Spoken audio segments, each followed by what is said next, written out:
Rétropédalage pour Olivier Véran ?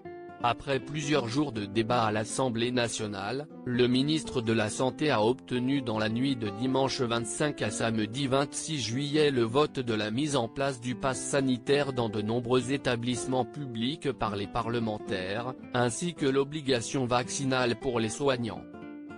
Si ces mesures adoptées diffèrent légèrement de celles proposées par Olivier Véran, il se trouve cependant que ce dernier a changé d'avis par la suite sur quelques-unes d'entre elles.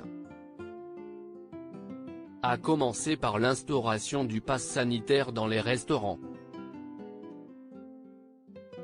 Je suis contre le pass sanitaire dans les restos, je suis contre le pass sanitaire pour confier ces gamins à l'école, avait-il ainsi confié dans une interview accordée à Combini en juin dernier, avant de proposer par la suite que le pass sanitaire soit obligatoire dans les bars ainsi que les restaurants pouvant en recevoir plus de 50 personnes.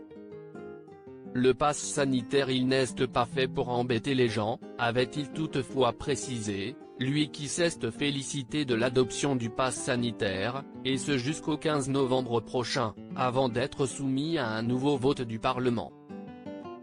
Quelles sanctions pour ceux qui sont concernés par l'obligation vaccinale ? Toutefois, Olivier Véran s'est montré quelque peu déçu par un détail qui a varié de sa proposition au choix finalement adopté, le licenciement des personnes qui ne respecteraient pas l'obligation vaccinale ou le pass sanitaire du fait de leur profession. Le Covid est temporaire, les licenciements sont définitifs, a ainsi fait valoir le rapporteur LR au Sénat Philippe Bas, tandis que les parlementaires ont finalement opté pour une suspension de salaire.